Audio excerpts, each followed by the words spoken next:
Anete, primeiramente, parabéns pela preleção e obrigado por compartilhar conosco seus conhecimentos. Poderia citar obra ou referência em que se deu a troca da expressão consequências religiosas por consequências ético-morais e falar mais um pouco sobre o caráter religioso da doutrina no Brasil? Nós temos obras póstumas, nós temos revista espírita, nós temos viagem espírita, que Kardec deu visitando várias instituições. Então ele fala nas suas memórias, contando a respeito disso. E, inclusive, é próxima da passagem que ele fala por que Allan Kardec não era médium e qual a explicação daquilo. Então, ao livro Obras Póstumas, que não é uma obra muito lida, fala a respeito da codificação, como foi feito, muitas das perguntas, como elas foram desenvolvidas. É um livro muito interessante, que fala muito a respeito dos bastidores da codificação. E a Revista Espírita, que é uma série de revistas que Kardec publicava quando vivo e depois da sua morte também, em alguns livros que a Federação Espírita Brasileira editou. Então, acho que está até na internet, Revista Espírita.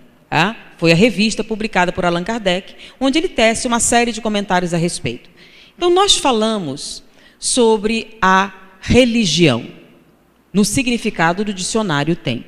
Religiosidade, na sua acepção original, porque antes, quem era que controlava a moral? A religião, nos seus primórdios, tinha uma função de moralizar o homem. Nós estamos falando do homem primitivo. E de que maneira a religião moralizava esse homem? Ela tinha um efeito sobre ele, um efeito disciplinador. E como é que eles usavam esse efeito disciplinador? Então, muitos se comportavam bem porque tinham medo de ir para o inferno. Era um método eficaz? Sim. Então, para o homem primitivo, em que as tendências violentas prevaleciam, o medo era uma técnica eficaz de controlar aquela violência. E ela foi usada. Mas hoje, na nossa época, nós podemos conceber ainda usar o medo? Sim, muitos ainda estão afeiçoados ao medo. Alguns dizem, para que essas religiões? Quantas pessoas mudam o seu comportamento por causa das chamadas seitas evangélicas? O índice de recuperação de pessoas de drogas, de álcool, é alguma coisa fora do comum. Então, ela tem a sua função social? Sim, e muito importante, por sinal. Quantas pessoas, independente do que os líderes religiosos fazem com fé, acreditando que aquilo é real, que aquilo é válido, se moralizam, melhoram o seu comportamento pessoal, o seu comportamento social. Isso, de alguma maneira, melhora o seu desenvolvimento espiritual? Sim. Logo, as seitas protestantes têm uma função de espiritualização do homem? Sim. Irrelevante o que os líderes fazem. Aqueles que o fazem com sinceridade, com intensidade e com fé, realmente encontram quem?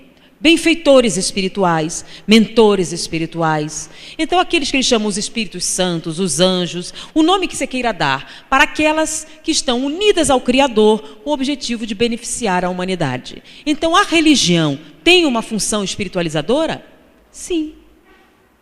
Mas a humanidade evolui. E à medida que ela evolui, ela começa a se assenhorear de conhecimento.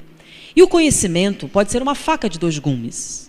Quando você começa a achar que sabe tudo. Quem é que acha que sabe tudo? Os orgulhosos. Então não se enganem, o Espiritismo não veio para as boas almas, veio para as almas ruins mesmo. As renitentes, orgulhosas. Aquelas em que a promessa de Jesus não foi suficiente. Jesus prometeu a vida após a morte. Disse que para quem acreditasse nele haveria um futuro. Muitos acreditaram e se tornaram mártires da fé, seguindo aquilo que Jesus dizia. O Espiritismo veio para aqueles que não acreditaram na promessa, para aqueles que precisavam ver para crer, para aqueles que não eram humildes, para as mentes mais difíceis, para os orgulhosos, para os egoístas. Agora não é uma promessa, meu filho, é uma certeza. O que é que você faz então com isso? Então a ideia é que o espiritismo não seja apenas uma promessa. Que utilizando a ciência ele seja o quê? Agora não tem mais saída, mas mesmo assim a gente ouve informações do mundo espiritual que existe no mundo espiritual um hospital psiquiátrico enorme, cuja especialidade são espíritas. Um hospital psiquiátrico especializado em espírita pela quantidade de espírita que morre aqui e quando acorda lá, meu Deus, era verdade, e cai maluco. E vai para o hospital psiquiátrico. Porque não tem desculpa. Então, a proposta espírita é uma proposta um pouco diferente. É uma proposta de, já que a sua emoção não foi suficiente, já que o seu sentimento não foi suficiente, já que a sua sensibilidade não foi suficiente, vamos pela razão mesmo, que agora não tem mais jeito. E mesmo assim o povo escapa, né?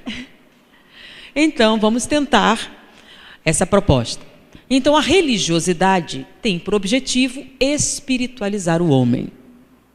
O fato de pessoas falirem, indivíduos falirem, não muda absolutamente nada no seu significado original. A proposta espírita também é espiritualizar o homem. Ele também usa o sentimento, também usa a emoção, mas para não ter nenhuma dúvida, usa também o quê? A razão. Okay? Então, esta é a proposta espírita.